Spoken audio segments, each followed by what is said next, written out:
In all my years on YouTube, I've never had a video go viral like this before. It's only been out like 3 days and already has like 2 million views. And just to contextualize how much that is, for my channel at least, this is what my current lifetime analytics look like right now.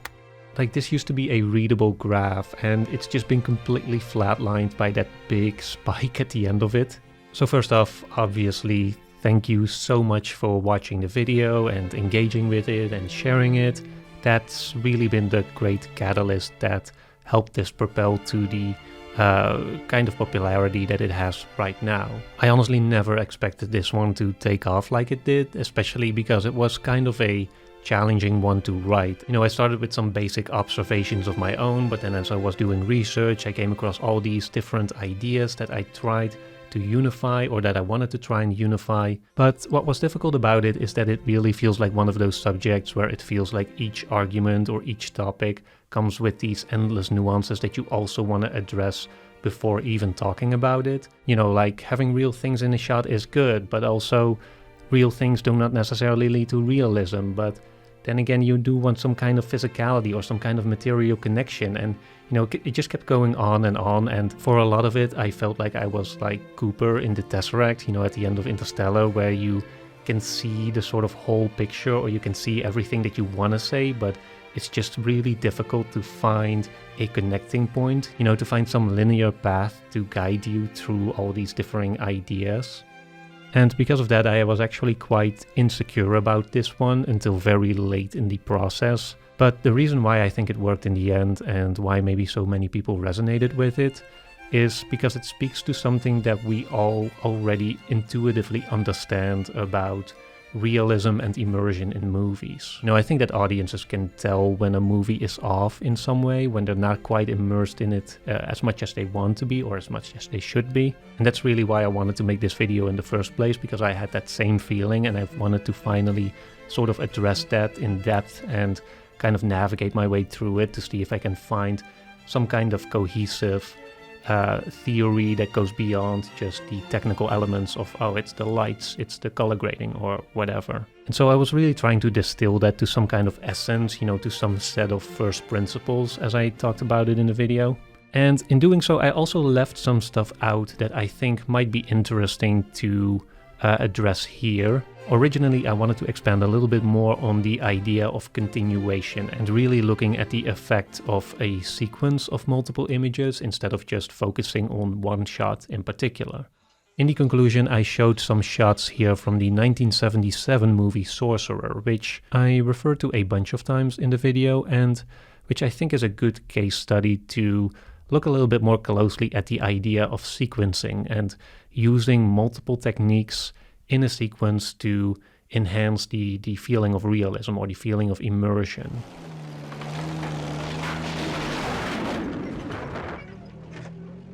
So Sorcerer is a remake of the French movie The Wages of Fear, and it's about this group of men who take on this desperate job of transporting a highly explosive cargo through the rough terrain of a jungle.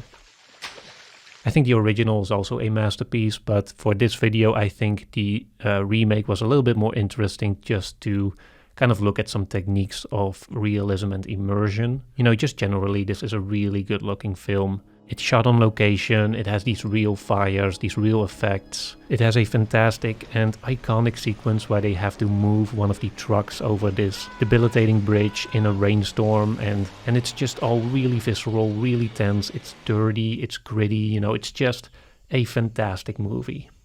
But the part that I want to look at right now is close to the beginning, where our main character first goes to the rainforest or to the jungle environment. The movie transitions us with this long series of establishing shots, ranging from more wider shots that show the environment, the grittiness and the dirtiness and just the atmosphere, and then contrast these with more close-ups of the kind of textures, the materials, the dirt on the ground, the rain, the water, and so on. We then cut to our main character who awakens from a nightmare, and we get this great shot that is somewhere in between, giving us a real look at the environment and still kind of feeling a bit atmospheric. But he walks out into this little makeshift bathroom, and this is the shot that I also showed in the main video. And I think it's a really effective one because it's clearly like a deep focus, sort of establishing shot that also integrates the subject into his surroundings. You know, we're not just getting a look at this guy, we're also seeing the kind of environment he's now living in. You know, this is really one of those images that you can scan for details, you know, and see the water on the little plate thing there. And from this shot, it then cuts to this close-up that really emphasizes the textures. You know, one that's really much more of a directly haptic image, I'd say. You know, it's just the way the water drips from his face, the way he's kind of staring into the image as if he's kind of recollecting himself in a harsh environment. It's that more classic contrast between a wide scope and a more intimate texture. Like that famous cut from Lawrence of Arabia, for example, that goes from the match to the great desert landscape. And it's that basic technique that we also see in Avatar, for example. You know, I showed an example of that, where it goes from this richly detailed establishing shot to one much more up close that really emphasizes an interaction with that world. Denis Villeneuve also likes to do this in Dune, where he'll cut from like a grand landscape to something really intimate or some real small interaction with it. And again, the endless nuances, you know, this is not the only way to do realism, but in the context of like sequencing and creating a continuation between shots, I think this idea of cutting between establishing a world and then establishing an interaction with it, you know, a wide shot, a close-up, I think all that's really effective. But of course, there's other way to go about this. And another example that I want to focus on a little bit more closely is a movie that I also showed at the end of the main video very briefly, and that's the horror movie Skinamarink. This is much more of an experimental film that really speaks to a different mode of realism, I'd say, but one that I think is nevertheless truly fascinating, especially when considering cinema as an art form that really speaks to the body as a whole and that isn't just like a narrative vehicle. So Skinamarink is about two children who wake up in the night to find that their parents are gone and that all the doors and windows in their house have disappeared. Which is already a kind of spooky premise on its own, but this movie really isn't about the plotting or the story as much as it is about the feeling of it. Because while the movie does technically have a plot, it does technically have a narrative, it is one that is mostly told indirectly through this distorted lens of digital cameras trying to capture what's going on in the dark. Like oftentimes there's not much going on in the shots except for that sort of struggle for light, you know, the kind of noise that the camera produces when it's struggling to find the image. And I get that this is a movie that's not for everyone, you know.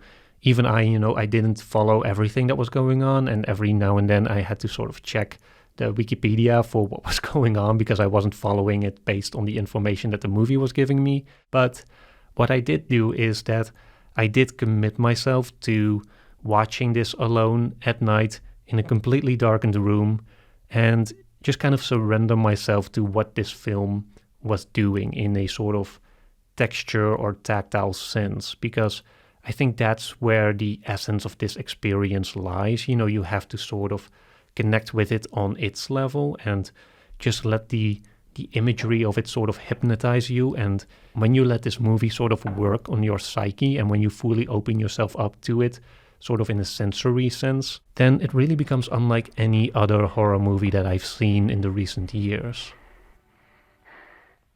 And you know, it does so in ways I can't quite explain, but it's really, I think this is really a great example of a movie that does make that full sort of body connection with you, and that kind of works on your senses in a way that doesn't quite make sense logically. Another important element here that I also didn't touch on too much in the main video is the power of sound. You know, a movie is not just an image that you look at, it is also something that you listen to. And the soundscape of a movie, the effects that it produces, that undeniably has a strong influence on your immersion and your sense of realism as well. You know, just think about how impactful ASMR is. You know, some people really enjoy it, some people cringe at it, but either way, you know, whether you like it or not, it does evoke a strong response in people. It's not something that you just sort of feel nothing about. And so yeah, that's something that I think also goes underrated in a lot of movies. Great sound design, immersive sound design, sounds that evoke something, that evoke a feeling. Think of the Zone of Interest, for example, which I think is probably the most recent or the most popular recent example of a movie that really elevated itself through sound design. And lastly, I think it is also important to remember and emphasize that the whole idea of haptic visuality, as Laura Marks also explained in her book, it really is like a subjective concept. Whether cinema is perceived as haptic may be an effect of the work itself, or it may be a function of the viewer's disposition, she writes.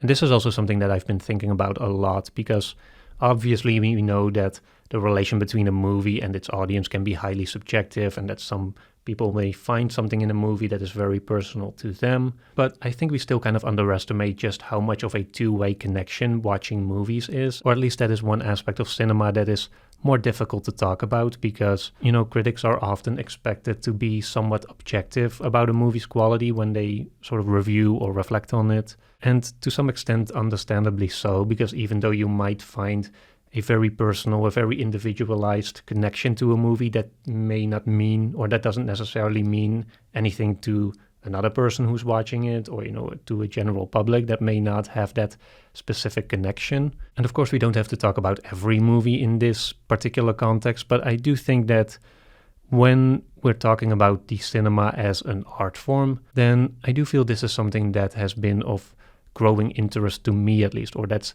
sort of been capturing my curiosity and imagination. Like, whenever I watch a movie now, like, the kind of essential thing is increasingly becoming like, does it invoke a feeling? Does it stir something within me? Because ultimately, those are the movies I will remember, right? And it's not necessarily the movies that have the best plotting or the greatest characters. It's just movies that succeed at moving you, that succeed at invoking an emotion. I'm not sure if I'm making total sense here, but I just want to name one more movie that might clarify some things, and that's the Turin Horse by Bela Tarr.